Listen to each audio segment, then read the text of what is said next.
Today, I'm analyzing the fight between Kamaru Usman and Gilbert Burns. Coming up. Hi, my name is Mark Leichner from MMAcoach.net, where we help coaches, fighters, and enthusiasts reach their full MMA potential. And today we're analyzing the fight for the title in the 170-pound division between Kamaru Usman and Gilbert Burns. And first things first. As soon as I saw he was hurt, forget about the strategy. I just went to the kill, and I got overexcited. He did pretty good. I hit him a couple times very hard, and then he stayed disciplined. That's the thing with Kamaru. He's not quick. He doesn't hit that hard, but he's freaking disciplined. That's why he's the champion. This is what Gilbert Burns thinks is the reason why he lost the fight. And I disagree. Yes, the emotions are running high right after the fight, and perhaps he couldn't analyze his loss correctly this close to the end of the fight. So perhaps he needs more time, but I don't think he's right in his assessment of why he lost this fight. He thinks he lost his fight because he was getting over-aggressive. He wanted to finish the fight, but that only happened after he hurt Usman in the first round, in the beginning of the first round. And that was actually, I think that was actually smart for him to try to finish the fight while Usman is hurt. But Usman did a very good job of defending, and right after a few flurries where Burns tried to finish Usman, he started fighting more calmly because he saw that Usman was not going down. So that was very smart. So this segment of fighting in their fight where Burns became very aggressive, it lasted for a very short while. So I don't think that's the reason why he lost the fight. The reason he lost the fight, in my opinion, is because Usman was a superior fighter. He was able to withstand his initial attacks, Burns' initial attacks. He was able to survive those heavy hooks and overhands, and then he implemented his own game plan. That's the reason why he lost the fight. If I keep moving my head like I was doing, if I was light on my feet, he doesn't land on me. But I was looking for a big shot, and then I was kind of waiting. I want to counter, and that was my mistake. I don't think for sure he did good, but I made mistakes, to be honest. It was nothing that he adjusted. It was me stopping moving, stop being light on my feet, and I paid the price. Burns is a very good fighter, and I do think he has a speed advantage over Usman. And maybe if he moved around more, maybe he would have gotten it. But this was a classic example of straight punches versus looping punches. In this case, straight punches won. And it was this cross that softened up Gilbert Burns and set the tone for the rest of the fight. Usman also exhibited a lot of patience and discipline, which is why he is the champion. Now, I want to touch upon BJJ Scout's analysis of this fight, and I will link it down in the description so you can watch it. It was a great analysis, and I will just summarize it, but I will not do it justice. You should watch the video. He said that one of the reasons Burns lost and Usman won was because Usman changed camps.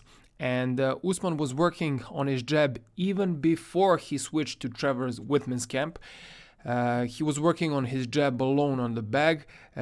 He thinks that if you read between the lines what Rashad Evans and Usman said, the Dutch style of kickboxing, which is taught by Henry Hooft, is good. It makes you tough and it makes you see things, but it makes you always go forward, and perhaps it's not the best style for MMA. I mean, these are my words. You should watch the video and listen to what they have to say about it. They didn't say it in that way. These are my words, and I'm going to touch upon the Dutch kickboxing style. It's very important. Usman was very jab-oriented in this fight. Not only from the orthodox stance, which is his basic stance, but also from southpaw, which is the stance he switches to from time to time. So this is he was able to jab Burns from both stances with very good success. he knocked him down twice from orthodox, and then he knocked him down from southpaw. So I don't know if the jab is such a big part of Dutch kickboxing style. I don't think it is, but I'm not an expert in Dutch kickboxing style, so let me get that out of the way. But if you look at some of the Dutch kickboxers that came to UFC, for example, Alistair Overeem, when he came to the UFC, he was unstoppable in striking. But many would say that's because of the steroids. He was very big, very strong back then. I don't know if he took steroids. I know he looks different now than he looked back then. I don't want to get into if he took steroids or not. But he also switched camps.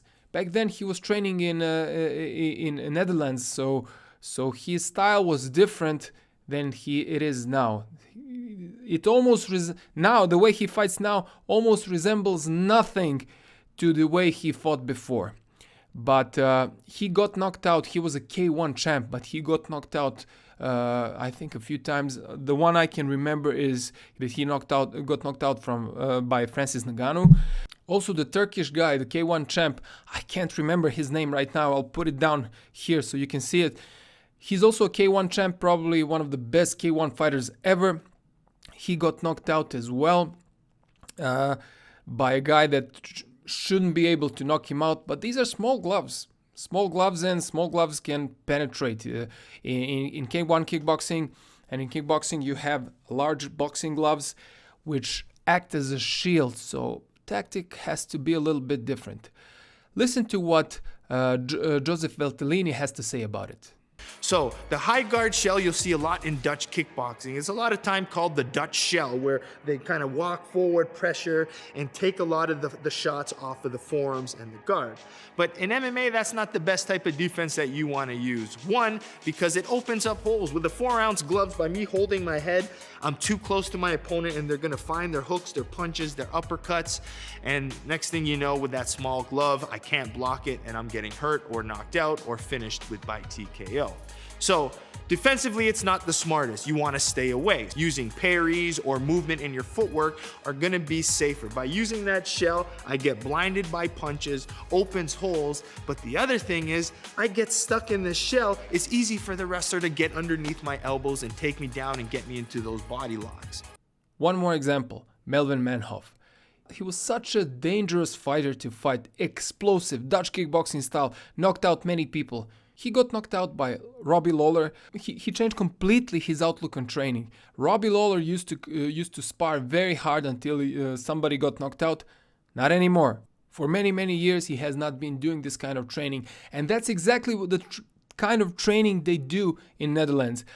From what I've heard, they spar once a week with full equipment, full gear, but they spar very hard until somebody gets knocked out or you know, but very hard. Maybe they don't get knocked out every time, but they spar hard.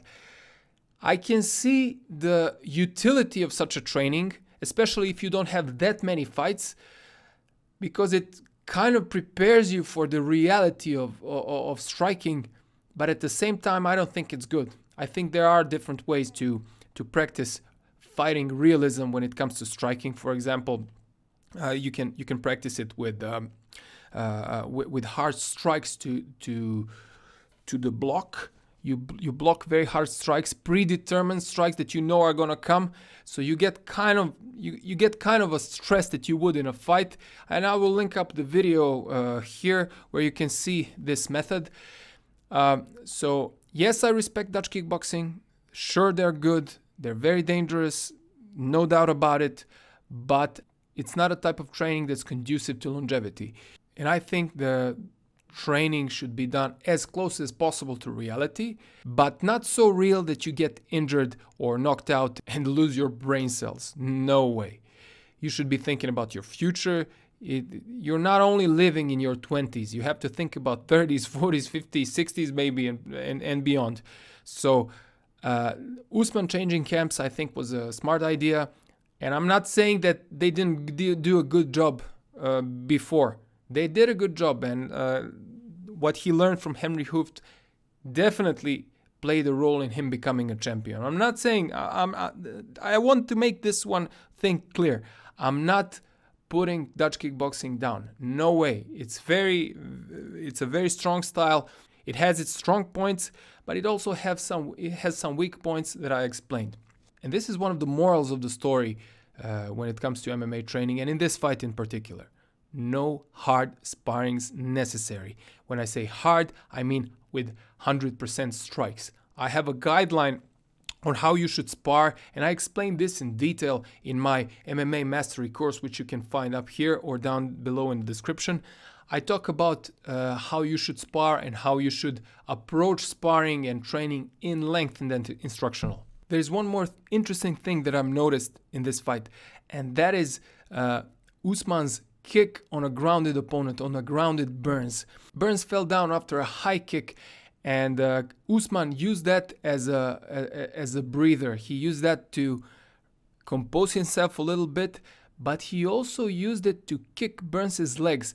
And he kicked two areas of his legs. He kicked his feet with his shins, and he kicked Burns' hamstrings, which is such a great idea. I've seen people kick grounded opponents in the legs, but this is the first time I've seen a grounded opponent being hit with a shin to the feet.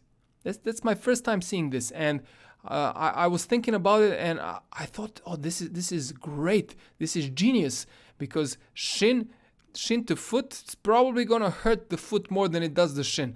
So great job by a veteran, by Usman, and Usman really impressed me in this fight. They say he's underrated. I've never underrated him. He's such a great fighter, and I don't see anybody beating him at this moment. Maybe I'm wrong, but he has displayed such strong performances in his past couple of fights that it's really going to be difficult to beat him at this point. I don't know who can do it. Maybe I'm wrong, but he's so dominant. I hope he and Colby Covington fight again. I would like to see that fight.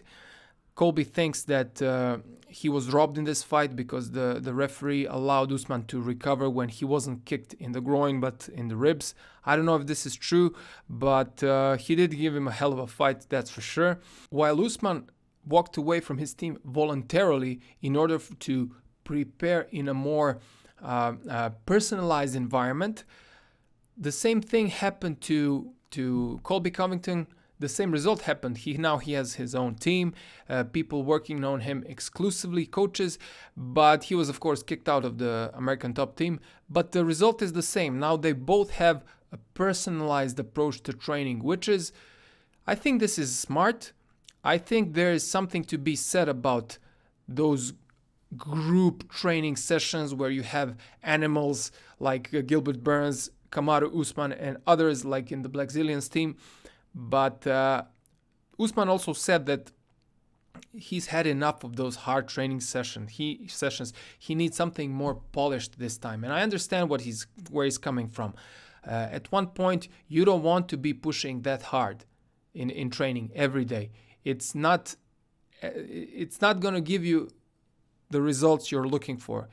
When you're younger, yes, you can do it, but if you're going to kill yourself every time in training, that's going to lead to more injuries, overtraining, lack of will to train, and stuff like this. So I think it's a good idea to seek a more personalized approach. What did you think about the fight? Do you agree with me about the reasons Usman won and Gilbert Burns lost? Let me know in the comments below. If you like this video, like it and share it, and you can also subscribe to my channel. And if you like a more in-depth MMA training, check out my instructionals.